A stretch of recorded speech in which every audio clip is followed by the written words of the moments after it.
നമസ്കാരം. Doctor daily news അനന്ത ശശി സ്വാഗതം. നമ്മളൊക്കെ ന്യൂസ് ആർട്ടിക്കിൾസ് ആണ്. ജസ്റ്റ് നമുക്ക് ഡിസ്കസ് ചെയ്യാനായിട്ട് 4 ഇമ്പോർട്ടന്റ് ആർട്ടിക്കിൾസ് ആണുള്ളത്. ഫസ്റ്റ് ആർട്ടിക്കിൾ RBI ആയിട്ട് റിലേറ്റഡ് ആയിട്ടുള്ള ആർട്ടിക്കിൾ ആണ്. അതുകൊണ്ടാണ് ജനറൽ സ്റ്റഡീസ് പേപ്പർ 3 എക്കണോമിക്സിന്റെ പെർസ്പെക്ടീവിൽ നമ്മൾ അവരുടെ ആർട്ടിക്കിൾ ഡിസ്കസ് ചെയ്യാൻ പോകുന്നത്. Almost means open market operations. RBI പറഞ്ഞ പോലെ ഇപ്പം നമ്മൾ ഇന്നലത്തെ ക്ലാസ്സിനകത്താണ് NBFCസിനെ കുറിച്ച് ഞാൻ ഡിസ്കസ് ചെയ്യുന്നുണ്ടായിരുന്നല്ലോ. അപ്പോൾ അവിടെ നമ്മൾ പറഞ്ഞൊരു പോയിന്റ് ഉണ്ടായിരുന്നു. കറന്റ് ഇന്ത്യയിലെ ബാങ്കിംഗ് സെക്ടർ ശരിക്കും പറഞ്ഞ ഒരു ലിക്വിഡിറ്റി ഫേസിലൂടെയാണ് ഇപ്പോൾ പൊക്കോണ്ടിരിക്കുന്നത്. അതിന്റെ ഭാഗമായിട്ട് ബാങ്കിംഗ് മേഖലയിലേക്ക് കൂടുതലായിട്ട് ഈ പറഞ്ഞ ലിക്വിഡിറ്റി ഇഞ്ചക്ട് ചെയ്യുന്നതിന്റെ ഭാഗമായിട്ട് RBI ഇപ്പോൾ കണ്ടക്ട് ചെയ്യാൻ പോകുന്നതാണ്. ബോണ്ടുകൾ ബൈബാക്ക് ചെയ്യാൻ പോകുന്ന എന്ന രീതിയിൽ വാർത്തകൾ വരുന്നുണ്ട്. സോ ആക്ച്വലി ബോണ്ടുകൾ എന്താണ്, അല്ലെങ്കിൽ ബോണ്ടുകൾ ബൈബാക്ക് ചെയ്യുമ്പോൾ എന്താണ് സംഭവിക്കുന്നത് ചോദിച്ചു കഴിഞ്ഞാൽ അതൊക്കെ നമുക്ക് ആ ഒരു ആർട്ടിക്കിൾ വിശദമായിട്ട് പഠിക്കാം. ആ ഒരു ഓപ്പറേഷൻസ് ജനറലി പറയുന്ന പേരാണ് ഓപ്പൺ മാർക്കറ്റ് ഓപ്പറേഷൻസ് എന്ന് പറയുന്നത്. അപ്പോൾ ആ ഒരു ടോപ്പിക് നമുക്ക് പ്രിലിംസിന് വളരെയധികം പ്രാധാന്യം അർഹിക്കുന്ന ഒരു ടോപ്പിക് കൂടിയാണ്. ദെൻ മൂന്നാമത്തെ ടോപ്പിക്കും ഇന്നത്തെ ഹിന്ദു ന്യൂസ് എഡിറ്റോറിൽ വന്നിരിക്കുന്ന ആർട്ടിക്കിളാണ്. സെക്കൻഡ് ടോപ്പിക്കായ DeepSeek's impact on Indian IT sector പ്രധാനപ്പെട്ട ഒരു എഡിറ്റോറിയൽ ആർട്ടിക്കിളാണ്, മെയിൻ എഡിറ്റോറിയൽ ആർട്ടിക്കിളാണ്. അതായത് ഡീപ് സീക്ക് എന്താണെന്നുള്ള കാര്യം നമ്മൾ ഇതിന് മുമ്പത്തെ ഈ പറഞ്ഞ പോലെ DNA ക്ലാസ്സിൽ നമ്മൾ ഡിസ്കസ് ചെയ്തിട്ടുണ്ടായിരുന്നു. നമ്മളെല്ലാവരും ഈ പറഞ്ഞ പോലെ ChatGPT കുറിച്ച് കേട്ടിട്ടുണ്ടാവുമല്ലോ. ഓപ്പൺ AI എന്നുള്ളൊരു കമ്പനി നിർമ്മിച്ച് ChatGPT എന്നുള്ള AI ടൂളും, അതുപോലെ തന്നെ ചൈനീസ് ബേസ്ഡ് ആയിട്ടുള്ള സ്റ്റാർട്ടപ്പ് കമ്പനിയായ ഡീപ് സീക്ക് അവരുടെ ഈ പറഞ്ഞ പോലെ ഒരു AI ടൂൾ നിർമ്മിച്ചിട്ടുണ്ട്. അപ്പൊ ആ ഒരു AI ടൂൾ ശരിക്കും പറഞ്ഞാൽ വളരെ കോസ്റ്റ് എഫക്റ്റീവ് ആണ്. കമ്പയർഡ് ടു ChatGPT വളരെയധികം കോസ്റ്റ് എഫക്റ്റീവ് ആയിട്ടുള്ള വളരെ ലോ കോസ്റ്റ് ആയിട്ട് നിർമ്മിച്ച ഒരു AI മോഡലാണ്. അപ്പൊ ഇങ്ങനെയുള്ള AI മോഡൽസുകൾ ഇനിയും ഭാവിയിലേക്ക് മുന്നോട്ട് നോക്കുമ്പോൾ ഇതിനേക്കാളും ചിലപ്പോൾ കോസ്റ്റ് കുറവുള്ള AI മോഡലുകളും വരാനുള്ള ചാൻസസ് ഉണ്ട്. ഇങ്ങനെയൊക്കെയുള്ള AI മോഡലുകൾ വരുമ്പോൾ എങ്ങനെയാണ് അത് ഇന്ത്യൻ IT സെക്ടറിനെ നെഗറ്റീവായിട്ട് ബാധിക്കുന്നത് തുടങ്ങിയ കാര്യങ്ങളാണ് പ്രധാനമായിട്ടും നമ്മളിവിടെ ഡിസ്കസ് ചെയ്യാനായിട്ട് പോകുന്നത്. സോ ആ ഒരു ടോപ്പിക് എംപ്ലോയ്മെന്റ് ഒക്കെ റിലേറ്റ് ചെയ്ത് വരുന്ന കാരണം അത് മാത്രമല്ല ഇന്ത്യയുടെ GDP-യിലേക്ക് നമുക്കറിയാം ഏറ്റവും കൂടുതൽ കോൺട്രിബ്യൂട്ട് ചെയ്യുന്ന ടെർഷ്യറി സെക്ടറാണ്. ടെർഷ്യറി സെക്ടറിൽ ഏറ്റവും പ്രധാനപ്പെട്ട ഒരു കമ്പോണന്റ് കൂടിയാണ് IT, ഇൻഫർമേഷൻ ടെക്നോളജി എന്നൊക്കെ വിളിക്കുന്നത്, അല്ലെങ്കിൽ സർവീസ് സെക്ടറും. അപ്പൊ ഈ ഒരു ഭാഗത്ത് നിന്ന് നമുക്ക് എക്കണോമിക് റിലേറ്റഡ് ആയിട്ട് GDP-ക്ക് എങ്ങനെ അത് ബാധിച്ചേക്കാം, അല്ലെങ്കിൽ എംപ്ലോയ്മെന്റ് എങ്ങനെ അത് ബാധിച്ചേക്കാം തുടങ്ങിയ കാര്യങ്ങളൊക്കെ കൃത്യമായിട്ട് മെയിൻസിന്റെ പെർസ്പെക്ടീവിൽ മനസ്സിലാക്കേണ്ടതുണ്ട്. ദെൻ മൂന്നാമത്തെ ടോപ്പിക്ക് ആശാ വർക്കേഴ്സുമായിട്ട് ബന്ധപ്പെട്ടാണ്. ഇന്നത്തെ ന്യൂസ് പേപ്പറിലെ എഡിറ്റോറിയൽ സൈഡ് എഡിറ്റോറിൽ വന്നിരുന്ന ആർട്ടിക്കിളാണിത്. ആശാ വർക്കേഴ്സ് ഈ പറഞ്ഞ പോലെ സമരം നടന്ന് നമുക്ക് വാർത്തകളിലൊക്കെ നിങ്ങൾ അറിയുന്നുണ്ടാവും. ഇവ പൊളിറ്റിക്കൽ ആയിട്ടുള്ള കാര്യങ്ങളല്ല നമുക്ക് അവിടെ മനസ്സിലാക്കേണ്ടത്. ആശാ വർക്കേഴ്സ് ആരാണ് അവർ? പ്രധാനമായിട്ടും ഈ പറഞ്ഞ പോലെ ഗവൺമെന്റ് ഏത് പ്രോഗ്രാമിലൂടെ ഉൾപ്പെട്ട് ഇവിടെ ജോലി ചെയ്യുന്ന ആളുകളാണ് അവർ, തുടങ്ങിയ കാര്യങ്ങളൊക്കെയാണ് പ്രധാനമായിട്ട് നമ്മൾ മനസ്സിലാക്കേണ്ടത്. അത് ഹെൽത്തിന്റെ പെർസ്പെക്ടീവിലാണ് നമ്മൾ പഠിക്കുന്നത്. അതുകൊണ്ടാണ് ജനറൽ സ്റ്റഡീസ് പേപ്പർ 2 ഹെൽത്തിന്റെ പെർസ്പെക്ടീവിൽ ഒരു ആർട്ടിക്കിൾ ഡിസ്കസ് ചെയ്യുന്നത്. ദെൻ നാലാമത്തെ ടോപ്പിക്ക് ക്യാമ്പ് ഓഫ് ഫണ്ട്സിനെ കുറിച്ചിട്ടാണ്. ഉത്തരാഖണ്ഡ് ഗവൺമെന്റ് ഈ പറഞ്ഞ CAG comptroller and auditor general ഈ പറഞ്ഞ റിപ്പോർട്ട് വന്നിട്ടുണ്ട്. ക്യാമ്പ് ഓഫ് ഫണ്ട്സ് മിസ്യൂസ് ചെയ്തു എന്ന രീതിയിലേക്ക് വാർത്ത വന്നിട്ടുണ്ട്. അതൊരു അഫോറസ്റ്റേഷൻ ഫണ്ട്സ് ആണ് ഈ ക്യാമ്പ് ഓഫ് ഫണ്ട്സ് എന്ന് പറയുന്നത്. അപ്പൊ അതുകൊണ്ട് ഡീറ്റെയിൽ ആയിട്ട് നമുക്ക് മനസ്സിലാക്കേണ്ടതുണ്ട്. അപ്പൊ അഫോറസ്റ്റേഷനൊക്കെ ആയിട്ട് ബന്ധപ്പെട്ട് വന്നിരിക്കുന്നതാണ് ഗവൺമെന്റ് റിലേറ്റഡ് ആയിട്ടും, അതുപോലെ തന്നെ ഗവൺമെന്റ് റിലേറ്റഡ് ആയിട്ടുള്ള പോളിസി ആയതുകൊണ്ട് തന്നെ മീൻസ് ഗവൺമെന്റ് കമ്പൗണ്ടോട് കയറി വരുന്നതാണ്. ജനറൽ സ്റ്റഡീസ് പേപ്പർ 2 പെർസ്പെക്ടീവിലായിരിക്കും ഈ ഒരു ടോപ്പിക് നമ്മൾ ഡിസ്കസ് ചെയ്യുന്നത്. പിന്നെ ഈ ടോപ്പിക് എല്ലാം തന്നെ ഡിസ്കസ് ചെയ്തതിനു ശേഷം ഇതിന്റെ ഒരു മോഡൽ MCQ സോൾവ് ചെയ്തായിരിക്കും നമ്മൾ സെഷൻ വൈൻഡ് അപ്പ് ചെയ്യുന്നത്. നമ്മുടെ ടൈം കളയാണ്ട് സെഷൻ സ്റ്റാർട്ട് ചെയ്തേക്കാം. സോ ഫസ്റ്റ് ആർട്ടിക്കിൾ ആണ് reserve bank to buy 1 lakh crore rupees of government securities എന്നുള്ള ആർട്ടിക്കിളിന്റെ ഹെഡ്ലൈൻ ആയിട്ട് മാറിയിരിക്കുന്നത്. ഇവിടെ ഞാൻ തുടക്കത്തിൽ ഞാൻ നിങ്ങളെ സൂചിപ്പിച്ച ഒരു കാര്യം ഓർക്കുന്നുണ്ടോ? ഇപ്പം കറന്റ് നമ്മുടെ ഇന്ത്യൻ ബാങ്കിങ് സെക്ടറൊക്കെ ശരിക്കും പറഞ്ഞു കഴിഞ്ഞാൽ ലിക്വിഡിറ്റി ക്രൈസിസ് ഉണ്ട്. അതായത് ഇപ്പം ശരിക്കും പറഞ്ഞു കഴിഞ്ഞാൽ ടോട്ടൽ ബാങ്കുകളിൽ നിന്ന് ആവശ്യപ്പെടുന്ന ഡിമാൻഡ് ഓഫ് ലോണിനേക്കാളും വളരെ വളരെ കുറവാണ് ബാങ്കിലേക്ക് വരുന്ന ഡിപ്പോസിറ്റുകൾ എന്ന് പറയുന്നത്. അങ്ങനത്തെ ഒരു സിറ്റുവേഷൻ വരുമ്പോൾ അതായത് എന്നവർ ബാങ്കിന്റെ ഈ പറഞ്ഞ പോലെ ക്രെഡിറ്റ് എന്ന് പറയുമ്പോൾ അവർ കൊടുക്കുന്ന ലോണുകൾ greater than what they receive as debit. Okay, ബാങ്കിലേക്ക് വരുന്ന ഡെബിറ്റ് ആണ് ഡിപ്പോസിറ്റുകൾ എന്ന് പറയുന്നത്. അപ്പോൾ ബാങ്കുകൾ കൂടുതൽ ക്രെഡിറ്റ് ഓഫർ ചെയ്യാൻ ശ്രമിക്കുമ്പോൾ ക്രെഡിറ്റിന് ആവശ്യകത കൂടുമ്പോൾ അതർ ദാൻ ദർ ഡിപ്പോസിറ്റ്സ് ആ ഒരു സിറ്റുവേഷനിലാണ് ബാങ്ക് ഫേസ് ചെയ്യുന്നതാണ് ലിക്വിഡിറ്റി ക്രൈസിസ് പ്രശ്നം. അപ്പോൾ ഈ ലിക്വിഡിറ്റി ക്രൈസിസ് പ്രോബ്ലം ഒക്കെ സോൾവ് ചെയ്യാനായിട്ട് ഇപ്പോൾ നിലവിൽ RBI വന്നിരിക്കുന്ന ഒരു പുതിയൊരു നീക്കമാണ്. ഗവൺമെന്റ് വരുന്ന കുറച്ച് മാസങ്ങൾക്കുള്ളിൽ നമ്മുടെ ഈ പറഞ്ഞ പോലെ ഗവൺമെന്റ് സെക്യൂരിറ്റീസ് 1 ലക്ഷം കോടി രൂപയുടെ ഗവൺമെന്റ് സെക്യൂരിറ്റീസ് ഗവൺമെന്റ് ബൈബാക്ക് എന്നാണ് പറഞ്ഞിരിക്കുന്നത്. ഇതിൽ പ്രധാനമായിട്ടും ഉപയോഗിക്കാൻ പോകുന്ന ഗവൺമെന്റ് ബോണ്ടുകളാണ്. അപ്പൊ ഗവൺമെന്റ് സെക്യൂരിറ്റീസ് എന്താണെന്ന് ചോദിച്ചു കഴിഞ്ഞാൽ മെയിൻലി ഗവൺമെന്റ് കടം എടുക്കാൻ ഉപയോഗിക്കുന്ന ഇൻസ്ട്രുമെന്റുകളാണ് ഈ ഗവൺമെന്റ് സെക്യൂരിറ്റീസ്. അഥവാ നമ്മൾ ഗിൽറ്റ് എഡ്ജഡ് സെക്യൂരിറ്റീസ് വിളിക്കാറുണ്ട്. Gilt edged securities gilt edged securities വിളിക്കാറുണ്ട്. ബിക്കോസ് ഗവൺമെന്റ് ഇഷ്യൂ ചെയ്യുന്ന സെക്യൂരിറ്റീസ് എന്ന് വെച്ചാൽ നോ റിസ്ക് ആയതുകൊണ്ടാണ്. ഇപ്പൊ നോ റിസ്ക് ആയതുകൊണ്ടാണ്, അല്ലെങ്കിൽ റിസ്ക് ഫ്രീ എന്ന് പറയാം, അല്ലെങ്കിൽ നോ റിസ്ക് നോ റിസ്ക് ഈ ഒരു കമ്പോണന്റ് ഉള്ളത് കൊണ്ടിട്ടാണ് ഈ പറഞ്ഞ പോലെ government securities gilt edged securities basically വിശേഷിപ്പിക്കുന്നത്. അപ്പൊ അതുകൊണ്ട് തന്നെ ഈ ഒരു ഗവൺമെന്റ് സെക്യൂരിറ്റീസ് ഓർത്തിരിക്കണം. ഗവൺമെന്റ് കടം മേടിക്കാൻ, പൊതുജനങ്ങളുടെ കയ്യിൽ നിന്ന് കടം മേടിക്കാനായിട്ട് ഗവൺമെന്റ് ഇഷ്യൂ ചെയ്യുന്ന സെക്യൂരിറ്റീസ് ആണ് ഗവൺമെന്റ് സെക്യൂരിറ്റീസ്. ഉദാഹരണം പറയുകയാണെങ്കിൽ T-ബിൽസ് ആകാം, ട്രഷറി ബിൽസ്, അല്ലെങ്കിൽ ഈ പറഞ്ഞ രീതിയിൽ ഓപ്പൺ ക്യാഷ് മാനേജ്മെന്റ് ബിൽസ് ആകാം, CMBs ക്യാഷ് മാനേജ്മെന്റ് ബിൽസ് ആകാം. ഇതൊക്കെയാണ് പ്രധാനപ്പെട്ട ഷോർട്ട് ടേം എന്ന് പറഞ്ഞാൽ 1 ഇയറിന് താഴെയായിട്ട് ഗവൺമെന്റ് കടം മേടിക്കാൻ ഉപയോഗിക്കുന്ന പ്രധാനപ്പെട്ട ഇൻസ്ട്രുമെന്റുകൾ. ലോങ് ടേം നേച്ചറിൽ ഗവൺമെന്റ് കടം മേടിക്കാനായിട്ട് പ്രധാനമായിട്ട് ഉപയോഗിക്കുന്നതാണ് ബോണ്ടുകൾ, ഗവൺമെന്റ് ബോണ്ടുകളെ സംബന്ധിച്ച്. ഇപ്പൊ ഈ ഗവൺമെന്റ് ബോണ്ട്സ് ഒക്കെ പ്രധാനമായിട്ടും ഗവൺമെന്റ് ഈ പറഞ്ഞ ലോങ് ടേം നേച്ചറിലേക്ക് കടം മേടിക്കാനായിട്ട് ഉപയോഗിക്കുന്ന ഇൻസ്ട്രുമെന്റ്സ് ആണ്. ശരി, ഈ ഒരു ടോപ്പിക്കിനെ കുറിച്ച് നമുക്ക് ഡിസ്കസ് ചെയ്യേണ്ടതുണ്ട്. ഇതിനകത്ത് ഇപ്പോൾ ഷോർട്ട് ടേം എന്ന് പറയുന്ന ട്രഷറി ബില്ലും ക്യാഷ് ബാലൻസും, ലോങ് ടേം ആണ് ബോൺസ് ഉള്ള കാര്യം ഓർക്കാം. ഇനി ഇതിന്റെ എല്ലാം കൂടെ ഒരു കമ്പൈലേഷൻ ആയിരിക്കും, ഒരു കോമ്പിനേഷൻസ് ആയിട്ടായിരിക്കും 1,00,000 കോടി രൂപ RBI പറഞ്ഞ പോലെ കളക്ട് ചെയ്യാൻ പോകുന്നത് എന്നുള്ളതാണ്. സോറി, RBI പറഞ്ഞ ഇഷ്യൂ ചെയ്യാൻ പോകുന്നതാണ് വാർത്തകളിലേക്ക് വന്നത്. ഇതിനകത്ത് ഒരു കാര്യം അറിഞ്ഞിരിക്കണം, ഗവൺമെന്റ് ഇത്തരത്തിലുള്ള ഗവൺമെന്റ് സെക്യൂരിറ്റീസ് ആദ്യം തന്നെ RBI കൊടുത്തിട്ടുണ്ട്. അതായത് RBI കൊടുത്തിട്ട് RBI ഈ പൈസയും കാര്യങ്ങളൊക്കെ കളക്ട് ചെയ്തിട്ടുണ്ട്. RBI ആണ് പിന്നീട് ഈ പറഞ്ഞ രീതിയിൽ ഈ ഗവൺമെന്റ് സെക്യൂരിറ്റീസ് ഒക്കെ നമ്മുടെ നാട്ടിൽ ഈ പറഞ്ഞ പൊതുജനങ്ങൾക്ക് ഇഷ്യൂ ചെയ്യാൻ സാധിക്കുന്നത്. അതുകൊണ്ട് തന്നെയാണ് ഇപ്പോൾ പൊതുജനങ്ങൾക്ക് കയ്യിൽ നിന്ന് RBI 1,00,000 കോടി രൂപയുടെ മൂല്യമുള്ള ഗവൺമെന്റ് സെക്യൂരിറ്റീസ് തിരിച്ച് ബൈബാക്ക് ചെയ്യുന്നുള്ള കാര്യം നോക്കാം. അപ്പോൾ ചില സമയങ്ങളിൽ RBI ഗവൺമെന്റ് സെക്യൂരിറ്റീസ്, ഗവൺമെന്റ് കയ്യിൽ നിന്ന് മേടിച്ച് കയ്യിൽ വെച്ചിരിക്കുന്ന ഗവൺമെന്റ് സെക്യൂരിറ്റീസ് ചില സമയങ്ങളിൽ മാർക്കറ്റിലേക്ക് ഇഷ്യൂ ചെയ്യും. ചില സമയങ്ങളിൽ ആ നേരത്തെ ഇഷ്യൂ ചെയ്തിരുന്ന ഗവൺമെന്റ് സെക്യൂരിറ്റീസ് ബൈബാക്ക് ചെയ്യും. നമുക്ക് മനസ്സിലാക്കേണ്ടത് ഏതൊക്കെ സിറ്റുവേഷനിലാണ് ഇത് ബൈബാക്ക് ചെയ്യുന്നത്, ഏതൊക്കെ സിറ്റുവേഷനിലാണ് RBI ഗവൺമെന്റ് സെക്യൂരിറ്റീസ് മാർക്കറ്റിലേക്ക് സെല്ല് ചെയ്യുന്നത് എന്നുള്ളതാണ് മനസ്സിലാക്കേണ്ടത്. ഈ operations, buying and selling of government securities by RBI പറയുന്ന പേരാണ് open market operations. So open market operations are market operations conducted by RBI by way of sale or purchase of government securities to or from the market with an objective to adjust rupee liquidity conditions in the market on a durable basis. അപ്പോൾ എക്കണോമിയിലെ liquidity ക്രൈസിസിനെ solve ചെയ്യാനായിട്ട്, extra liquidity ഉണ്ടെങ്കിൽ അതിനെ solve ചെയ്യാനായിട്ട്, deficit ആയിട്ട് liquidity ആണെങ്കിൽ അതിനെ solve ചെയ്യാനായിട്ട് RBI സ്വീകരിക്കുന്ന ഈ ബോണ്ടുകൾ അല്ലെങ്കിൽ ഗവൺമെന്റ് സെക്യൂരിറ്റീസ് പൊതുവായിട്ട് ഇഷ്യൂ ചെയ്യുന്നതിലൂടെയോ അല്ലെങ്കിൽ ബൈബാക്ക് ചെയ്യുന്നതിലൂടെയോ ഈ ലിക്വിഡിറ്റി പ്രശ്നം ഒഴിവാക്കുന്ന ഈ നീക്കത്തിന് പറയുന്ന പേരാണ് ഓപ്പൺ മാർക്കറ്റ് ഓപ്പറേഷൻസ് ഉള്ളത്. And if there is excess liquidity, എക്കണോമിയിൽ എക്സസ് ലിക്വിഡിറ്റി ആണെന്ന് വിചാരിക്കാം. എക്സസ് ലിക്വിഡിറ്റി എന്ന് പറഞ്ഞു കഴിഞ്ഞാൽ ആവശ്യത്തിനേക്കാൾ കൂടുതൽ എക്കണോമിയിൽ പൈസ എന്ന് വിചാരിക്കുക. ആവശ്യത്തിനേക്കാൾ കൂടുതൽ എക്കണോമിയിൽ പൈസ എന്ന് കഴിഞ്ഞാൽ എന്തായിരിക്കും സംഭവിക്കാൻ പോകുന്നത്? ഇൻഫ്ലേഷൻ ഉണ്ടാവും. Because too much money chasing too few goods, too much money chasing too few goods എന്നുള്ള കൺസെപ്റ്റിലേക്ക് വരും. അത് ഒരുപാട് പൈസ കുറച്ച് ഈ പറഞ്ഞ അളവിലുള്ള ഗുഡ്സിനെ ചേസ് ചെയ്യുന്ന സിറ്റുവേഷൻ. അങ്ങനെ വരുമ്പോഴേക്കും ഈ പറഞ്ഞ പോലെ ആവശ്യക്കാർ കൂടുതലായിരിക്കും സാധനങ്ങൾക്ക്. അപ്പോൾ ആ ടൈമിൽ സപ്ലൈ നമുക്ക് മീറ്റ് ചെയ്യാൻ പറ്റിയില്ലെങ്കിൽ സാധനങ്ങളുടെ വില ഈ പറഞ്ഞ പോലെ ഉയരാനുള്ള ചാൻസസ് ഉണ്ട്. മാർക്കറ്റിൽ അത് ഇൻഫ്ലേഷന്റെ സിറ്റുവേഷൻ, വിലക്കയറ്റം, ഇൻഫ്ലേഷൻ സിറ്റുവേഷൻ ഉണ്ടാക്കും. ഇത് എക്കണോമിക്ക് നല്ലതല്ല ഒരു പരിധി വരെ പറയുവാണെങ്കിൽ. ഒരുപാട് ഇൻഫ്ലേഷൻ ഉണ്ടാകുന്നത്. സോ അതുകൊണ്ട് തന്നെ അതിനെ കൺട്രോൾ ചെയ്യണം. അതിനെ കൺട്രോൾ ചെയ്യാനായിട്ട്, ആ ടൈമിൽ എക്സസ് ലിക്വിഡിറ്റി ആണുള്ളത്, ആ എക്സസ് ലിക്വിഡിറ്റി കൺട്രോൾ ചെയ്യാനായിട്ട് RBI എന്ത് ചോദിച്ചാൽ ഇതുപോലുള്ള ഗവൺമെന്റ് സെക്യൂരിറ്റീസ് മാർക്കറ്റിലേക്ക് ഇഷ്യൂ ചെയ്യും. ഗവൺമെന്റ് സെക്യൂരിറ്റീസ് ഇഷ്യൂ ചെയ്യുമ്പോൾ അതിൽ പറഞ്ഞിരിക്കുന്ന എമൗണ്ട് തുക കയ്യിൽ പൈസ ഉള്ള ആളുകൾ RBIയിലേക്ക് കൊടുക്കും. അപ്പൊ അങ്ങനെ ഈ പറഞ്ഞ എക്കണോമിയിലുള്ള എക്സസ് ആയിട്ട് ലിക്വിഡിറ്റി RBIക്ക് അബ്സോർബ് ചെയ്തെടുക്കാൻ സാധിക്കും by issuing of government securities. ആണ് if there is excess liquidity RBI resort to sale of securities and sucks out the rupee liquidity. ഇനി നേരെ തിരിച്ച് എക്കണോമിയിൽ ആവശ്യത്തിന് പൈസ ഇല്ല എന്ന് വിചാരിക്കുക. അങ്ങനെയാണ് എന്ത് ചെയ്യും?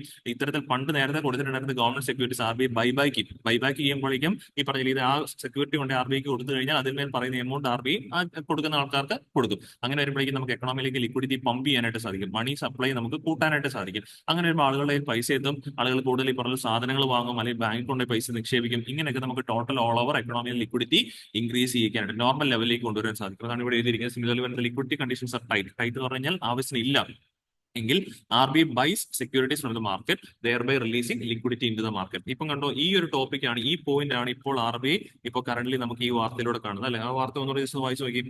Reserve bank to buy ₹1,00,000 crore government securities. അപ്പം ബൈബാക്ക് ചെയ്യുന്ന എപ്പോഴാണ്? എക്കണോമിക് ലിക്വിഡിറ്റി കണ്ടീഷൻസ് ടൈറ്റ് ആയിട്ട് നിൽക്കുമ്പോൾ അല്ലെങ്കിൽ ആവശ്യത്തിന് ഇല്ലാതെ വരുന്ന ഒരു സാഹചര്യത്തിലാണ് ഇങ്ങനെ ചെയ്യുന്നത്. ഈ ഓപ്പൺ മാർക്കറ്റ് ഓപ്പറേഷൻസ് പൊതുവിൽ പറഞ്ഞു കഴിഞ്ഞാൽ it's A quantitative tool of RBI. ഈ ലിക്വിഡിറ്റി കൺട്രോൾ ചെയ്യാനായിട്ട് രണ്ട് പ്രധാനപ്പെട്ട ടൂളുകളാണുള്ളത്. ഒന്ന് ക്വാളിറ്റേറ്റീവ് ടൂളും, രണ്ട് ക്വാണ്ടിറ്റേറ്റീവ് ടൂളും. നമ്മൾ വാർത്തകളിലൊക്കെ പ്രധാനമായിട്ടും കേൾക്കുന്ന കമ്പോണൻസ് ഒക്കെ തന്നെ പറയുവാണെങ്കിൽ ക്വാണ്ടിറ്റേറ്റീവ് ടൂൾസ് ആണ്. So quantitative tools are use to regulate or control the total volume of money. Monetary policy tools which are employed by central bank of country to control the money supply in the economy. Money supply control ചെയ്യാൻ രണ്ട് പ്രധാനപ്പെട്ട ടൂളാണ്, quantitative ടൂളും ഉണ്ട്, qualitative ടൂളും ഉണ്ട്. ഇതിൽ quantitative ടൂളാണ് ഈ open market operation എന്നുള്ള കാര്യം മറക്കാതെ ഓർത്തിരിക്കാൻ. ഇത്രയും കാര്യമാണ് ഈ ഒരു ടോപ്പിക്കിൽ നമുക്ക് എക്സാം റിലേറ്റഡ് ആയിട്ട് പഠിക്കാനായിട്ടുണ്ടായിരുന്നത്. ഓക്കെ, ഇനി ഇതിനകത്ത് സൈഡായിട്ട് ഒരു കാര്യം കൂടെ പറയുന്നുണ്ട്. വരുന്ന കുറച്ച് മാസങ്ങൾക്കുള്ളിൽ RBI ചിലപ്പോൾ ഇതല്ലാതെ 1,00,000 കോടി രൂപയുടെ ഗവൺമെന്റ് സെക്യൂരിറ്റീസ് ബൈബാക്ക് ചെയ്യുന്ന അല്ലാതെ തന്നെ RBI ഒരു റുപ്പി ഡോളർ സ്വാപ്പ് കൂടെ ചെയ്യാനുള്ള ചാൻസസ് ഉണ്ട്. റുപ്പി ഡോളർ സ്വാപ്പ് കൂടെ ലാസ്റ്റ് ആണ് സ്വാപ്സ് ഓവർ $10 ബില്യൺ. അതായത് ഇപ്പം ബാങ്കുകളുടെ കയ്യിൽ ഇന്ത്യൻ റുപ്പി ഇല്ലാതെ, കാരണം അവർ ലോൺ കൊടുക്കുമ്പോൾ ഇന്ത്യൻ റുപ്പിയിലാണല്ലോ കടം കൊടുക്കേണ്ടത്. ഒരുപാട് ഫോറിൻ ഡിപ്പോസിറ്റുകളൊക്കെ മേ ബി ഡോളറിന്റെ ടേംസിലേക്ക് ബാങ്കുകൾ കണ്ടേക്കും. അപ്പൊ അതുകൊണ്ട് തന്നെ അവരുടെ കയ്യിലുള്ള ഡോളർ കൊണ്ടുപോയി RBIയുടെ കൊടുത്തു കഴിഞ്ഞാൽ തുല്യമായിട്ടുള്ള ഇന്ത്യൻ റുപ്പി ഈ പറഞ്ഞ RBI കൊടുക്കും. ഇതിനെയാണ് കറൻസി സ്വാപ്പ് എന്ന് ബേസിക്കലി. നമ്മൾ ഒരു കറൻസി കൊടുത്ത് വേറൊരു കറൻസി മൂല്യമുള്ള അതേ അളവിൽ ഈ പറഞ്ഞ വേറെ അതിന്റെ തുല്യമായിട്ടുള്ള രീതിയിൽ ഈ പറഞ്ഞ നമ്മൾ വേറൊരു കറൻസി മേടിക്കണം. അങ്ങനെയുള്ള റുപ്പി ഡോളർ സ്വാപ്പും കൂടെ ഏകദേശം $10 ബില്യൺ സ്വാപ്പും RBI ഈ പറഞ്ഞ പോലെ ചെയ്യാനായിട്ടുള്ള ചാൻസ് ഉണ്ട്. 36 month tenure, which means 36 month കഴിഞ്ഞ് ആ കൊടുത്ത പൈസ വീണ്ടും കൊണ്ട് RBI തിരികെ കൊടുത്തിട്ട് അന്ന് കൊടുത്ത ഡോളർ ഈ പറഞ്ഞ പോലെ തിരികെ മേടിക്കേണ്ടതായിട്ടുണ്ട്. അപ്പം 36 മന്ത് റുപ്പി ഡോളർ സ്വാപ്പും കൂടെ ഒരുപക്ഷെ RBI ഇതിനകത്തോട് ചെയ്തേക്കുമെന്ന് പറയുന്നത്. ഇതെല്ലാം ചെയ്യുന്ന എന്തിനു വേണ്ടിയിട്ടാണ്?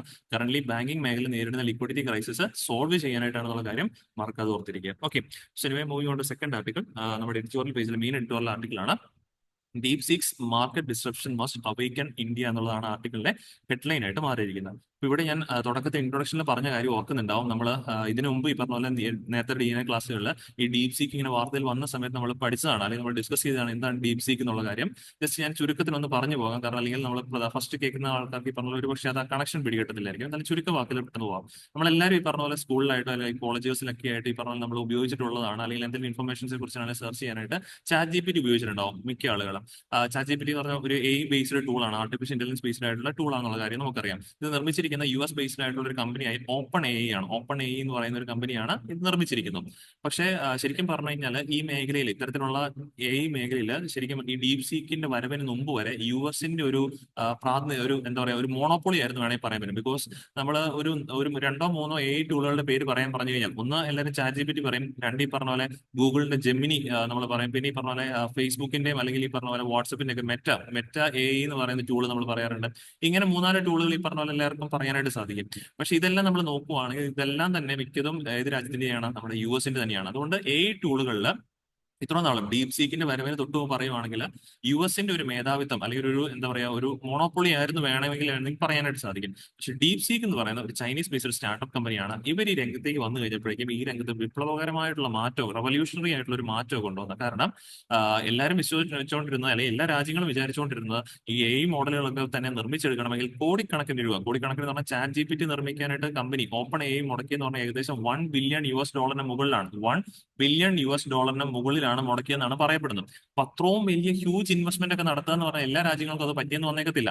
ഇനി ഇത്രയും വലിയ ഇൻവെസ്റ്റ്മെന്റ് നടത്തുമ്പോഴേക്കും ഇതിൽ നിന്ന് എങ്ങനെ പൈസ തിരികെ കിട്ടും? കാരണം വലിയ എമൗണ്ട് നമ്മൾ ഇറക്കുമ്പോൾ അത് തിരികെ കിട്ടാൻ ഒരുപാട് സമയം എടുത്തേക്കുമല്ലോ. അപ്പോൾ ഇത്രയും പെട്ടെന്ന്, പ്രത്യേകിച്ച് ഇവിടെ എസ്റ്റാബ്ലിഷ് ആയിട്ടുള്ള പല AI മോഡലുകൾ ഉള്ള സാഹചര്യത്തിൽ നമ്മൾ വീണ്ടും ഇത്രയും കോടിക്കണക്കിന് തുക മുടക്കി ഒരു AI മോഡൽ നിർമ്മിച്ചു കഴിഞ്ഞാൽ ഇത് വയബിൾ ആകുമോ എന്നുള്ളതൊക്കെ തന്നെയായിട്ട് എല്ലാ രാജ്യങ്ങളുടെ മുന്നിലുള്ള വെല്ലുവിളിയായിട്ട് ചോദ്യമായിട്ട് വന്നിരുന്നത്. ഇതിനെല്ലാം മാറ്റിമറിച്ചുകൊണ്ടാണ് ഡീപ് സീക്ക് എന്നുള്ള ചൈനീസ് ബേസ്ഡ് സ്റ്റാർട്ടപ്പ് കമ്പനി അവർ രംഗത്തേക്ക് വന്നു.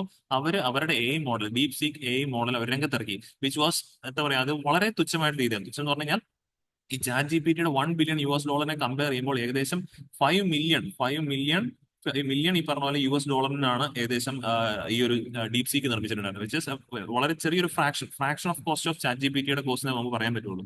അത്രയും ഈ പറഞ്ഞ കമ്പാരിറ്റീവ്ലി ലോ കോസ്റ്റ് ആയിട്ട് ചൈനീസ് ഈ പറഞ്ഞ പോലെ സ്റ്റാർട്ടപ്പുകൾ ഇത് നിർമ്മിച്ച് കാണിച്ചു കൊടുത്തു. അപ്പൊ ഇത് വന്നു കഴിഞ്ഞപ്പോഴേക്കും ഇപ്പം അതാണ് നമ്മൾ നിലവിൽ കുറെ വാർത്തകൾ കണ്ടത്. ChatGPT-യുടെയും ഒക്കെ തന്നെ ഷെയർ വാല്യൂ ഒക്കെ ഇടിഞ്ഞു പോയിട്ടുണ്ടായിരുന്നു, അല്ലെങ്കിൽ അതിനൊക്കെ ഈ പറഞ്ഞ കസ്റ്റമറിന് ആൾക്കാർ പതുക്കെ മാറാൻ തുടങ്ങി. കാരണം ChatGPT ഒക്കെ നമ്മൾ നിരന്തരം ഉപയോഗിക്കുന്ന ആൾക്കാരാണ് അറിയാം, കുറച്ച് നാൾ കഴിയുമ്പോഴേക്കും അത് ഉപയോഗിക്കണമെങ്കിൽ യൂസർ ഫീസും കാര്യങ്ങളൊക്കെ കൊടുക്കണം. ബിക്കോസ് വേറെ ഒന്നുമല്ല, അവർക്ക് ആ മുടക്കിയ പൈസ തിരികെ കിട്ടാനായിട്ടാണ്. അപ്പൊ ഇതിനകത്താണെങ്കിൽ ഇവർ ചെയ്ത ഡീപ് സീക്ക് എന്ന് പറയുന്ന കമ്പനി ചെയ്തത് ഓപ്പൺ സോഴ്സ് ആയിട്ട് കൊടുക്കുക ചെയ്തത്. ഫ്രീ ഓഫ് കോസ്റ്റിൽ ഓപ്പൺ സോഴ്സ് ആയിട്ട് സാധനം കൊടുക്കുക, അതായത് പൈസ ഒന്നും ഉപയോഗിക്കാതെ തന്നെ നമുക്ക് ഫ്രീ ഓഫ് കോസ്റ്റ് ഉപയോഗിക്കാനും പറ്റും. അപ്പൊ അങ്ങനെ വളരെ റവല്യൂഷണറി ആയിട്ടുള്ള ഒരു നീക്കമായിരുന്നു ഈ ഡീപ് സീക്ക് ഈ പറഞ്ഞ പോലെ AI മോഡൽസിൽ നടത്തിയിട്ടുണ്ടായിരുന്നത്. ഇനി നമുക്ക് ടോപ്പിക്കിലേക്ക് വരാം. അതായത് ഈ പറഞ്ഞ പോലെ എങ്ങനെയായിരിക്കും ഈ ഡീപ് സീക്കിന്റെ ഈ ഒരു മാർക്കറ്റ് ഇന്ത്യൻ സ്റ്റാർട്ടപ്പ്, ഇന്ത്യൻ ഈ പറഞ്ഞ പോലെ സോഫ്റ്റ്വെയർ എക്കണോമിയെ ബാധിക്കാൻ പോകുന്നത് എന്നുള്ളതാണ് ചോദ്യം.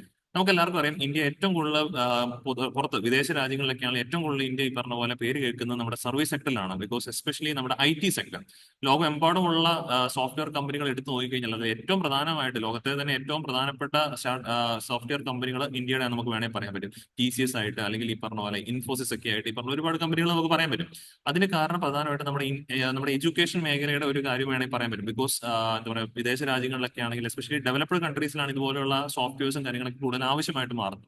അപ്പൊ അവിടത്തേക്ക് ഈ പറഞ്ഞ പോലെ ഇപ്പൊ US ബേസ്ഡ് ആയിട്ടൊക്കെയാണ് ഓരോ കമ്പനികൾക്ക് വർക്കേഴ്സിനെ കിട്ടായ്മയൊന്നുമില്ല, കിട്ടാം. പക്ഷെ US-ൽ ഈ പറഞ്ഞ പോലെ ഒരു എംപ്ലോയറിനെ കൊടുക്കേണ്ട, ഒരു എംപ്ലോയിക്ക് കൊടുക്കേണ്ടതിന്റെ പകുതിയൊക്കെയാണ് പതുക്കെ ഈ പറഞ്ഞ പോലെ നമുക്ക് ഇന്ത്യയിലെ എംപ്ലോയീസിന് കൊടുത്താൽ മതി. വിച്ച് മീൻസ് കമ്പനികളെ സംബന്ധിച്ച് അവർക്ക് ഔട്ട്സോഴ്സ് ചെയ്യുന്ന US-ലും അല്ലെങ്കിൽ മറ്റു വിദേശ രാജ്യം യൂറോപ്പിലൊക്കെ തന്നെ ബേസ് ചെയ്തിരിക്കുന്ന കമ്പനികളെ സംബന്ധിച്ച് അവിടുന്ന് ലോക്കൽ അവരുടെ മാർക്കറ്റിൽ നിന്നും എംപ്ലോയീസിനെ ഈ പറഞ്ഞ രീതിയിൽ ഹയർ ചെയ്യുന്നതിനും പകരം അവർ ചെയ്തുകൊണ്ടിരുന്നത് എവിടുന്നാണ്? ഇന്ത്യയിൽ നിന്നാണ്. ബിക്കോസ് ഇന്ത്യയിൽ നിന്ന് വർക്കേഴ്സിനെ താരതമ്യേന ഈ പറഞ്ഞ ലോ കോസ്റ്റ് ആയിട്ട് കമ്പയർഡ് ടു ദാറ്റ് കൺട്രി അവർക്ക് ലോ കോസ്റ്റ് ആയിട്ട് ഇന്ത്യയിൽ നിന്ന് കിട്ടാനായിട്ട് സാധിക്കുമായിരുന്നു. ഇനി അത് മാത്രമല്ല, ഇന്ത്യയിൽ നിന്ന് ഹയർ ചെയ്യുന്ന എംപ്ലോയീസിനെ സംബന്ധിച്ച് ലാംഗ്വേജ് പ്രൊവിഷൻസി ഉണ്ട്. ബിക്കോസ് നമ്മുടെ ഇവിടെയാണെങ്കിൽ അത്യാവശ്യം ഹയർ എഡ്യൂക്കേഷൻസ് എല്ലാം തന്നെ ലാംഗ്വേജ് മീഡിയം എന്ന് പറയുന്നത് ഇംഗ്ലീഷിലാണ്. അപ്പൊ ഇംഗ്ലീഷിന് ഫ്ലുവൻസി ഉണ്ട്, അല്ലെങ്കിൽ ആ ഒരു അഡ്വാൻറ്റേജും ഇന്ത്യക്കുണ്ട്. അപ്പൊ ലോ കോസ്റ്റ് ആയിട്ട് നമുക്ക് എംപ്ലോയീസിനെ കിട്ടാനും സാധിക്കുന്നു. അതുപോലെ തന്നെ ഈ പറഞ്ഞ രീതിയിൽ നമുക്ക് ഇംഗ്ലീഷിൽ ഫ്ലുവൻസി ഉണ്ട്. പിന്നെ ഏറ്റവും കൂടുതൽ പറഞ്ഞ പോലെ ചെറുപ്പക്കാരുള്ള ഒരു രാജ്യം കൂടിയാണ് ഇന്ത്യ എന്ന് പറയുന്നത്. കമ്പാരിറ്റീവ്ലി യങ്ങർ ആയിട്ടുള്ള വർക്കേഴ്സിനെ നമുക്ക് ഹയർ ചെയ്യാനായിട്ടും കമ്പനികൾക്ക് സാധിക്കും.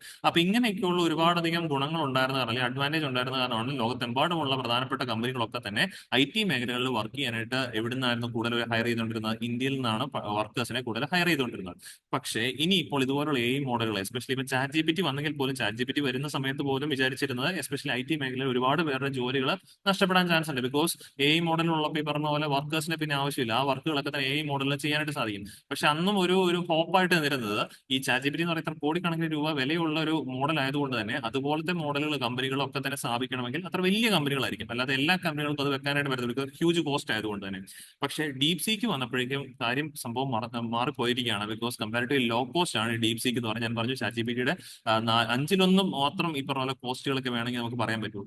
അപ്പൊ അത്രയും വളരെ ലോ കോസ്റ്റ് ആണ് കമ്പയർഡ് ടു ചാറ്റ്ജിപിറ്റി. സോ അതുകൊണ്ട് തന്നെ ഇനി മുതൽ കമ്പനികൾ പതുക്കെ പതുക്കെ ഇത്തരത്തിൽ ഡീപ് സീക്ക് മോഡലുകൾ അവരുടെ കമ്പനികളിലേക്ക് ഇൻസ്റ്റാൾ ചെയ്യാനായിട്ടുള്ള ചാൻസുകൾ വളരെ വളരെ കൂടുതലായിരിക്കും. അങ്ങനെ വന്നു കഴിയുമ്പോഴേക്കും എൻട്രി ലെവൽ ജോബുകൾ, എസ്പെഷ്യലി ഐ ടി മേഖലയിലെ എൻട്രി ലെവൽ ജോബുകൾ പലതും ഈ പറഞ്ഞ പോലെ ഈ മോഡലിന് മുന്നിൽ നഷ്ടപ്പെടാനായിട്ട് ജോലികൾ നഷ്ടപ്പെടാനുള്ള ചാൻസുകൾ നമുക്ക് തള്ളിക്കളയാൻ പറ്റത്തില്ല. സോ അങ്ങനെ വന്നു കഴിഞ്ഞാൽ ഇന്ത്യയിലെ അൺഎംപ്ലോയ്മെന്റ് റേറ്റ് കൂടിയേക്കാം. അതുപോലെ തന്നെ ഈ പറഞ്ഞ ഇന്ത്യയിൽ നിന്ന് വിദേശത്തൊക്കെ തന്നെ നമുക്ക് കിട്ടുന്ന റെമിറ്റൻസസ്, ഇപ്പോൾ ലോകത്ത് ഏറ്റവും കൂടുതൽ റെമിറ്റൻസ് റിസീവ് ചെയ്യുന്ന രാജ്യമാണ് ഇന്ത്യ എന്ന് പറയുന്നത്. അപ്പോൾ അതിൽ ഭൂരിഭാഗം ആൾക്കാർ ഐ ടി മേഖലയൊക്കെ ആയിട്ട് വിദേശത്ത് വർക്ക് ചെയ്യുന്ന ആൾക്കാരാണ്. അവരുടെ വരുമാനം കുറഞ്ഞ ഇന്ത്യയുടെ റെമിറ്റൻസ് കുറഞ്ഞേക്കാം. ടോട്ടൽ ഇന്ത്യയുടെ ഈ പറഞ്ഞ രീതിയിൽ GNP അത് അഫക്ട് ചെയ്യും, അല്ലെങ്കിൽ ഈ പറഞ്ഞ ഇന്ത്യയുടെ തന്നെ ടോട്ടൽ ഗ്രോത്തിന്, എക്കണോമിക് ഗ്രോത്തിനെ തന്നെ അത് അഫക്ട് ചെയ്യാനുള്ള ചാൻസുകളും വളരെ വളരെ കൂടുതലാണ്. അപ്പൊ അത് അൺഎംപ്ലോയ്മെന്റ് ആണ് ഏറ്റവും പ്രധാനമായിട്ട് നമ്മുടെ മുന്നിൽ നിൽക്കുന്ന ഒരു വെല്ലുവിളിയായിട്ട് നിൽക്കുന്നത്.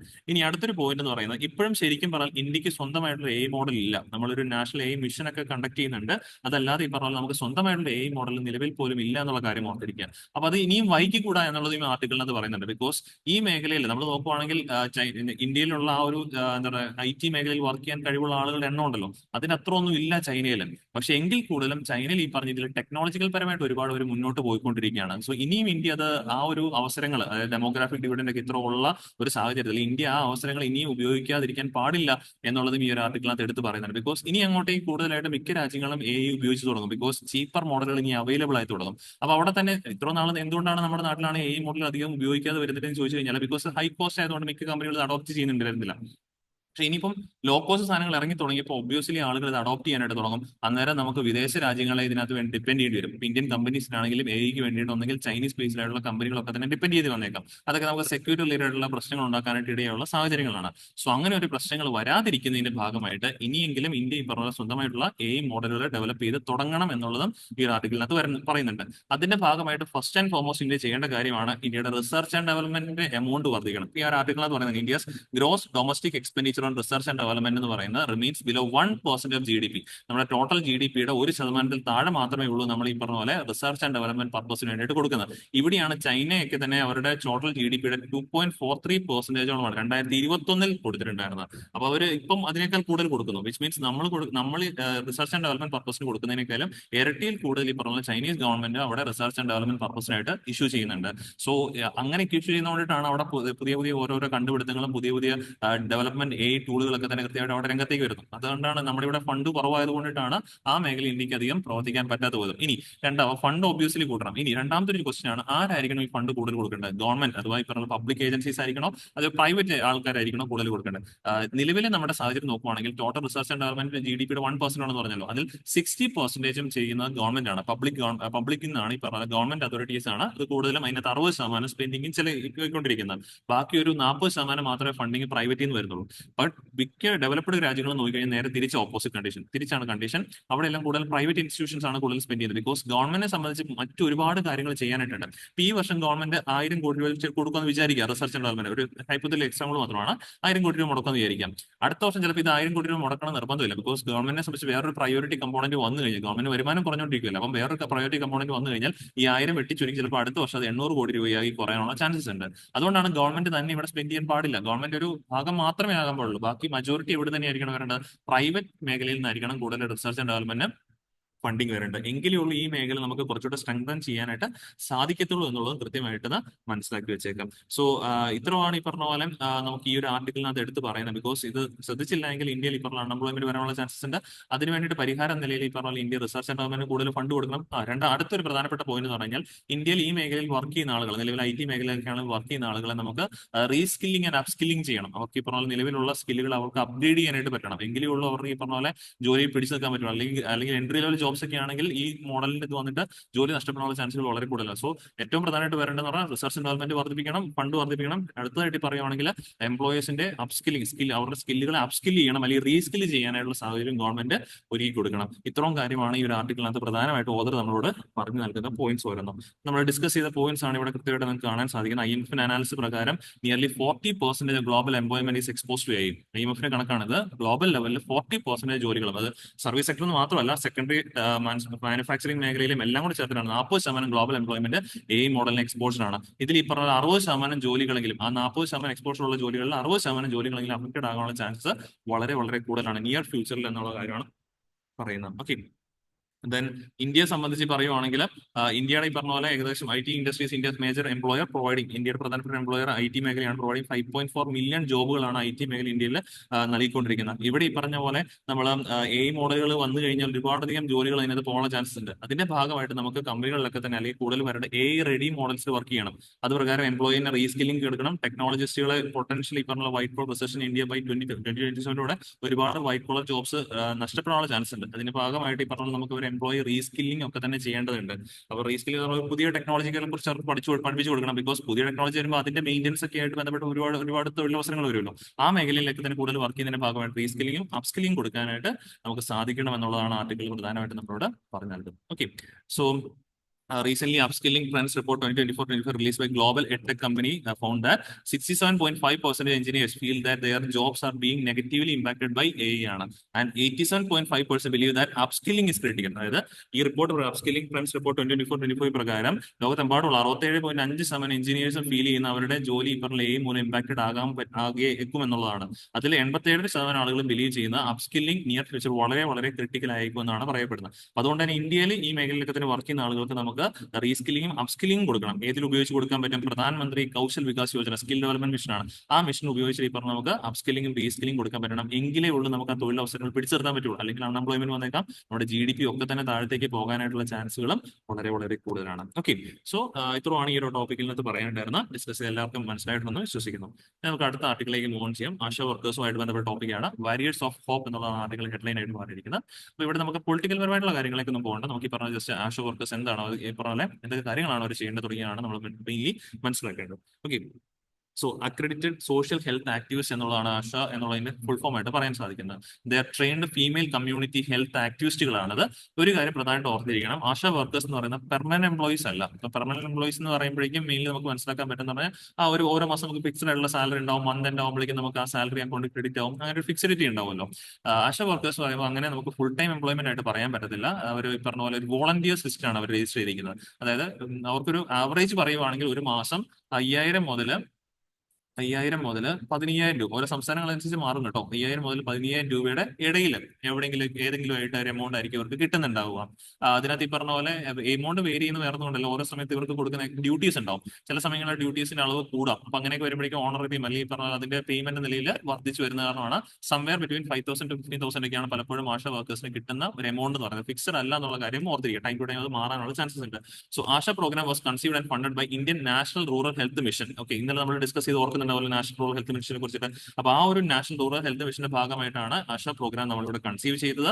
ആൻഡ് ഇതിനകത്ത് ഈ പറഞ്ഞ എന്തിനാണ് ഇത് കൊണ്ടുവന്ന് വെച്ചാൽ കമ്മ്യൂണിറ്റി മേഖല അല്ലെങ്കിൽ പബ്ലിക് ഹെൽത്ത് സിസ്റ്റം കുറച്ചുകൂടെ സ്ട്രെങ്തൻ ചെയ്യാനായിട്ടാണ്. ആ ഒരു കമ്മ്യൂണിറ്റീസിനും പബ്ലിക് ഹെൽത്തിനും ഇടയിലുള്ള ഒരു ഇന്റർഫേസ് ആയിട്ട് വർക്ക് ചെയ്യാനായിട്ടാണ് ആശാ വർക്കേഴ്സിനെ നമ്മൾ ഇൻകോർപ്പറേറ്റ് ഉണ്ടായിരുന്നത്. And the scheme is presently in place in all States. എല്ലാ സംസ്ഥാനത്ത് യൂട്ടീസിലുണ്ട് എക്സെപ്റ്റ് ഗോവ. ഗോവയിൽ ഇതില്ല എന്നുള്ള കാര്യം ഓർത്തിരിക്കാം. ബാക്കി എല്ലാ സംസ്ഥാനത്ത് യൂട്ടീസിൽ നിലവിൽ പറയുകയാണെങ്കിൽ ആശാ സ്കീം ഉണ്ടെന്നുള്ള കാര്യം ഓർക്കാം.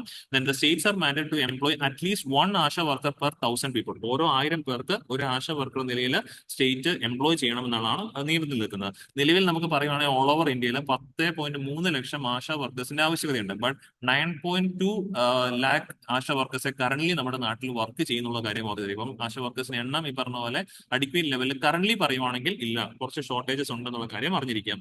then ഈ പറഞ്ഞ രീതിയിൽ ഇവർക്ക് ബേസിക് ആയിട്ടുള്ള ഹെൽത്ത് ട്രെയിനിങ് കാര്യങ്ങളൊക്കെ കൊടുക്കാറുണ്ട്. ബിക്കോസ് ഫസ്റ്റ് കോൺടാക്ട് ഹെൽത്ത് ആണ്. ഇപ്പം ഓരോ ഗ്രാമീണ മേഖലയിൽ ചിലപ്പോൾ എന്തെങ്കിലും പെട്ടെന്ന് ഒരു അടിയന്തരമായിട്ടൊരു ചികിത്സയൊക്കെ നൽകാൻ, ചെറിയ രീതിയിൽ എന്തെങ്കിലും ഒരു മെഡിക്കൽ കെയർ നൽകണമെങ്കിൽ അതിന്റെ രീതിയിൽ ഇവരെ ട്രെയിനിങ് കൊടുക്കാറുണ്ട്. ഒരു സ്റ്റാൻഡേർഡ് ഡ്രഗ് കിറ്റ്സ് ഒക്കെ ഇവർക്ക് കയ്യിൽ കൊടുക്കാറുണ്ടെന്നുള്ള കാര്യം ഓർത്ത് വെച്ചേക്കാം. ദെൻ ഇവർ ചെയ്യുന്ന പ്രധാനപ്പെട്ട വർക്കേഴ്സ് എന്തൊക്കെയാണ്, ഫംഗ്ഷൻസ് എന്തൊക്കെയാണെന്ന് വെച്ച് കഴിഞ്ഞാൽ act as a care provider at the community level, facilitating access to health care, medicine and sanitation services, raising the level of awareness of health issues among the marginalized sections within the community, advocate for female health and hygiene standards, and advocate for a health conscious behavior and approach to livelihood. ഇങ്ങനെ ഈ പറഞ്ഞ പോലെ ആരോഗ്യ സംരക്ഷണവുമായിട്ട് ബന്ധപ്പെട്ട് work ചെയ്യുന്ന ഈ പറഞ്ഞ പോലെ ആളുകളാണ് ആശാ വർക്കേഴ്സ്. വളരെ കീ ആയിട്ടുള്ള ഒരു എംപ്ലോയ്മെന്റ് ഓപ്പർച്യൂണിറ്റി ആയ ഒരു എംപ്ലോയ്മെന്റ് ലെവലാണ് ഈ ആശാ വർക്കേഴ്സ്. ബിക്കോസ് സമൂഹത്തിൽ ഈ പറഞ്ഞ പോലെ ആരോഗ്യം കീപ്പ് ചെയ്യാനായിട്ട്, ഹെൽത്ത് കീപ്പ് ചെയ്യാനായിട്ട് വർക്ക് ചെയ്യുന്ന ആളുകളാണ് ഇത്ര വർക്കേഴ്സ് എന്നുള്ള കാര്യം ഓർത്ത് വെച്ചേക്കുക. ബട്ട് വർക്ക് ചെയ്യേണ്ട ഒരു ഫുൾ ടൈം എംപ്ലോയ്മെന്റ് അല്ല, വോളണ്ടിയേഴ്സ് ലിസ്റ്റ് ആയിട്ടാണ് രജിസ്റ്റർ ചെയ്തിരിക്കുന്ന കാര്യം ഓർത്തിരിക്കുക. ഓക്കെ, ആ ഒരു ആർട്ടിക്കൽ, ഷോർട്ട് ആർട്ടിക്കിൾ ആണ്, ജസ്റ്റ് ഈ പറഞ്ഞ പോലെ ഫിലിംസിന്റെ പെർസ്പെക്ടീവിൽ മനസ്സിലാക്കാനായിട്ട്. Supreme court seeks Uttarakhand response on misuse of afforestation funds. അപ്പൊ ഇതിനകത്ത് നമ്മൾ പഠിക്കേണ്ട ഒരു ആർട്ടിക്കിൾ ആണ്, ഒരു ടോപ്പിക്കാണ് ക്യാമ്പ ഫണ്ട്സ്. ക്യാമ്പ എന്ന് പറഞ്ഞു കഴിഞ്ഞാൽ compensatory afforestation fund management and planning authority. Compensatory afforestation fund management and planning authority ആണ് ക്യാമ്പ എന്നുള്ള ഫുൾ ഫോമിലോട് വരുന്നത്. Compensatory afforestation fund management and planning authority. അപ്പൊ ഇവിടെ ക്യാമ്പ ഫണ്ട്സിനകത്ത് മെയിൻലി നമ്മൾ തുടക്കത്തിൽ ഒരു കാര്യം ഓർത്തിരിക്കണം. നിലവിൽ നമ്മുടെ ഫോറസ്റ്റ് കൺസർവേഷൻ ആക്ട് ഓഫ് 1980 പ്രകാരം നമുക്കിപ്പം ചില സമയങ്ങളിൽ ഓരോ പ്രൊജക്ടുകൾക്ക് ആവശ്യമായിട്ട് ഫോറസ്റ്റ് ഏരിയസ് ക്ലിയർ ചെയ്യേണ്ടി വന്നേക്കുമല്ലോ. അങ്ങനെ ഈ പറഞ്ഞ പോലെ ഏതെങ്കിലും പ്രൊജക്ട് ഈ പറഞ്ഞ പോലെ ഫോറസ്റ്റ് ഏരിയ ഈ പറഞ്ഞ പോലെ ക്ലിയർ ചെയ്യേണ്ട ആവശ്യത വന്നാൽ wishes to divert the land must identify land elsewhere. അപ്പൊ അവിടെ എത്ര ഏരിയ ആണോ ക്ലിയർ ചെയ്യുന്ന അതിന് തുല്യമായുള്ള ഒരു ഏരിയ വേറെടുത്ത് കണ്ടുപിടിക്കണം. എന്നിട്ട് അവിടെ അഫോറസ്റ്റ് ചെയ്യാനായിട്ടുള്ള ഒരു പൈസയാണ് ഇത് പേ ചെയ്യേണ്ടത്. അതിന് പറയുന്ന പേരാണ് കോമ്പൻസേഷൻ ഫണ്ട് എന്നുള്ളത്. ആ ഒരു ഫണ്ട് എന്തിനു വേണ്ടി ഉപയോഗിക്കുന്നത് വെച്ച് കഴിഞ്ഞാൽ ആ ക്ലിയർ ചെയ്ത സ്ഥലത്തിന് തുല്യമായിട്ട് നമ്മൾ വേറൊരു സ്ഥലം കണ്ടുപിടിക്കുമല്ലോ, അവിടെ മരങ്ങളൊക്കെ തന്നെ നട്ടുപിടിപ്പിക്കുന്നതിന്റെ ഭാഗമായിട്ടാണ് ഈ compensatory fund, compensatory afforestation fund government രൂപീകരിച്ചിരിക്കുന്നത്. ആൻഡ് ഇത് ഇത്തരത്തിൽ ഈ ഫണ്ട് മോണിറ്റർ ചെയ്യാനുള്ള അതോറിറ്റിയാണ് ഈ ക്യാമ്പ എന്ന് പറയുന്നത്. അതാണ് ക്യാമ്പ എന്ന് പറഞ്ഞു കഴിഞ്ഞാൽ compensatory afforestation fund management planning അതോറിറ്റിയാണ്. ഇങ്ങനെ ഒരു അതോറിറ്റിയെ സുപ്രീം കോടതി ഇടപെട്ട് നിയോഗിച്ചത് 2002 as a national advisory council for monitoring technical assistance and evaluation of compensatory afforestation activities and administering compensatory afforestation fund. അപ്പൊ ഈ കോമ്പൻസേറ്ററി അഫോറസ്റ്റേഷൻ ഫണ്ട് എന്ന് പറയുന്നത് മെയിൻലി ഒരു പബ്ലിക് ഫണ്ടാണ്. അതുകൊണ്ട് തന്നെ നോൺ ലാപ്സബിൾ ആണെന്നുള്ള കാര്യം ഓർത്തിരിക്കുക. പബ്ലിക് ഫണ്ടാണ്. And CAMPA promotes afforestation and regeneration activities to compensate for forest land diverted to non forest uses. അതായത് ഫോറസ്റ്റ് ലാൻഡ് ഈ പറഞ്ഞ പോലെ നമ്മൾ വേറെ പ്രൊജക്ട് വേണ്ടി ഉപയോഗിക്കുമ്പോൾ അതിന് വരുന്ന കോമ്പൻസേഷൻ ആണ് ഈ ഇതിനകത്ത് വരുന്നുള്ള കാര്യം ഓർത്തിരിക്കാം. ഇനി കോമ്പൻസേറ്ററി അഫോറസ്റ്റേഷൻ ഫണ്ട് ഞാൻ ഓൾറെഡി പറഞ്ഞ പോലെ തന്നെ ഇതിനകത്ത് ഈ ഒരു ആക്ട് പ്രകാരം ഈ ഫണ്ട് ഈ പറഞ്ഞ പോലെ നമ്മൾ ആക്ട് പ്രകാരം ഇതിനെ ക്ലാസിഫൈ ചെയ്തിട്ടുണ്ട്. നാഷണൽ കോമ്പൻസേറ്ററി അഫോറസ്റ്റേഷൻ ഫണ്ട് എന്നും സ്റ്റേറ്റ് കോമ്പൻസേറ്ററി അഫോറസ്റ്റേഷൻ ഫണ്ട് എന്ന് ക്ലാസിഫൈ ചെയ്തിട്ടുണ്ട്. അണ്ടർ പബ്ലിക് അക്കൗണ്ട് ഓഫ് ഇന്ത്യക്ക് അതാണ് വെച്ചിരിക്കുന്നത്. അതുകൊണ്ട് തന്നെ ഇൻട്രസ്റ്റ് ഒക്കെ ഇതിനകത്ത് വരുന്നുണ്ടെന്നുള്ള കാര്യം ഓർത്തിരിക്കാം. ഇൻട്രസ്റ്റ് പേയ്മെന്റ്സ് ഒക്കെ ഉണ്ടാവും. സോ ഇതിനകത്ത് ഈ പറഞ്ഞ പോലെ ഈ ഫണ്ട് വെക്കുമ്പോൾ നാഷണൽ ഉണ്ട് അതുപോലെ സ്റ്റേറ്റ് ഉണ്ടെന്ന് വിചാരിച്ചല്ലോ, ഈ ഇതിലേക്ക് കോമ്പൻസേറ്ററി ഫണ്ടിൽ വരുന്ന എമൗണ്ട് ആണ് ഇങ്ങോട്ടേക്ക് ഡിവൈഡ് ചെയ്ത് കൊടുക്കുന്നത്. അതിൽ 90% എമൗണ്ട് ഈ പറഞ്ഞ പോലെ സ്റ്റേറ്റ് ഗവൺമെന്റിന്റെ അക്കൗണ്ടിലേക്ക് ആയിരിക്കും, സ്റ്റേറ്റ് കോമ്പൻസേറ്ററി അഫോറസ്റ്റേഷൻ ഫണ്ടിലേക്ക് ആയിരിക്കും കൊടുക്കുന്നത്. ബാക്കി ഒരു 10% ആയിരിക്കും സെൻട്രൽ റീറ്റെയിൻ ചെയ്യുന്നത്. ഇത്തരത്തിൽ അലോക്കേറ്റ് ചെയ്തിരിക്കുന്ന ഫണ്ട് ഏതിന് പർപ്പസിന് വേണ്ടി ഉപയോഗിക്കാൻ ചോദിച്ചാൽ for the treatment of catchment areas, assistant natural generation, forest management, wild life protection management, relocation of village from protected areas, managing human wild life conflicts, training and awareness generation, supply of food saving devices and allied activities. ഇത്രയും കാര്യങ്ങൾക്ക് വേണ്ടിയിട്ട് ഈ fund ഉപയോഗിക്കാനായിട്ട് സാധിക്കും. അപ്പൊ നിലവിലെ ഉത്തരാഖണ്ഡ് ഈ fund ഈ പറഞ്ഞ പോലെ CAG control and audit general ഓഡിറ്റിന് വിധേയമാണെന്നുള്ള കാര്യം ഓർത്തിരിക്കണം. അപ്പോൾ ഉത്തരാഖണ്ഡിൽ ഈ പറഞ്ഞ പോലെ ഈ ഒരു ഫണ്ട് ഓർഡർ ചെയ്ത് കഴിഞ്ഞപ്പോഴേക്കും അവിടെ ഒരുപാട് മിസ്യൂസ് കണ്ടു. അതായത് ഈ ഫണ്ടിനൊന്ന് പൈസ എടുത്തിട്ട് അൺഓതറൈസ്ഡ് ആയിട്ടുള്ള പർച്ചേസ്, അൺഓതറൈസ്ഡ് പർച്ചേസ് എന്ന് പറഞ്ഞാൽ ഇതിൽ പറയുന്ന പർച്ചേസുകളാണ് ഈ പറയുന്ന രീതിയിലുള്ള കാര്യങ്ങൾ വാങ്ങാൻ പാടുള്ളൂ, അല്ലെങ്കിൽ ഇതിന് വേണ്ടിയിട്ട് ചെയ്യാൻ പാടുള്ളൂ. ഇവിടെ ഉത്തരാഖണ്ഡിൽ നടന്നത് ഈ പറഞ്ഞ അൺഓതറൈസ്ഡ് പർച്ചേസ് നടന്നു for purchase of iPhones, laptop, fridges, coolers, office renovations, ഇങ്ങനെയുള്ള കാര്യങ്ങൾക്ക് വേണ്ടിയിട്ട് ഈ ഫണ്ടിൽ നിന്ന് പൈസ ഉപയോഗിച്ചു. അത് അൺഓതറൈസ്ഡ് ആയിട്ടുള്ള ഉപയോഗമാണ്, പർച്ചേസ് ആണ്. അതിനെതിരെയാണ് ഇപ്പോൾ supreme court seeks Uttarakhand response on misuse of afforestation funds എന്ന് പറഞ്ഞിരിക്കുന്നത്. അപ്പൊ ഈ ഒരു ആർട്ടിക്കിളിൽ നമുക്ക് പ്രധാനമായിട്ടും പഠിക്കേണ്ടത് എന്താണ് ഈ ക്യാമ്പ ഫണ്ട് എന്നുള്ളതാണ്. അപ്പൊ ഈ ക്യാമ്പ ഫണ്ട് എന്ന് പറയുന്നത് കോമ്പൻസേറ്ററി അഫോറസ്റ്റേഷൻ ഫണ്ടാണ്. ക്യാമ്പ എന്ന് പറയുന്ന അതോറിറ്റിയാണ് for managing this fund. And ഏതൊക്കെ രീതിക്കാണ് ഈ ഫണ്ട് ഉപയോഗിക്കാൻ പറ്റുന്ന കാര്യം ഓർക്കണം. ഇതിനകത്ത് 2 ക്ലാസിഫിക്കേഷൻ ഉണ്ട്. National level compensatory authority fund ഉണ്ട്, കോമ്പൻസേറ്ററി അഫോറസ്റ്റേഷൻ ഫണ്ട് ഉണ്ട്, state level compensatory afforestation fund ഉണ്ട്. ടോട്ടൽ ഇതിലേക്ക് വരുന്ന കോമ്പൻസേഷൻ ഫണ്ടിന്റെ 90% സംസ്ഥാനങ്ങൾക്ക് വീതിച്ചു കൊടുക്കും, 10% സെൻട്രൽ കീപ്പ് ചെയ്യുന്ന കാര്യം കൂടി മറക്കാതെ ഓർത്ത് വെച്ചേക്കാം. ഇത്രയാണ് ഈ ഒരു ആർട്ടിക്കിൾ നമുക്ക് മെയിൻലി എക്സാമ്പിളായിട്ട് പഠിക്കാനുണ്ടായിരുന്നത്. ദെൻ ലാസ്റ്റ് നമ്മുടെ ഒരു MCQ ആണ്, ബേസ്ഡ് ഓൺ ഇപ്പോൾ നമ്മൾ പഠിച്ച ക്യാമ്പ ആയിട്ട് ബന്ധപ്പെട്ടാണ്. Compensatory afforestation fund management and planning authority ആയിട്ട് ബന്ധപ്പെട്ട് 2 സ്റ്റേറ്റ്മെന്റ് MCQ ആണ്. നിങ്ങൾക്ക് എല്ലാവർക്കും ഇതിന്റെ ആൻസർ കറക്റ്റ് ആയിട്ട് ചെയ്യാൻ പറ്റും തന്നെയാണ്. അപ്പോൾ കറക്റ്റ് ആൻസർ കമന്റ് ബോക്സിൽ രേഖപ്പെടുത്താം. അപ്പോൾ ഡിസ്കസ് ചെയ്ത ടോപ്പിക്സ് എല്ലാവർക്കും ക്ലിയർ ആണെന്ന് വിശ്വസിക്കുന്നു. വീണ്ടും നമുക്ക് അടുത്ത ദിവസം കാണാം. Thank you.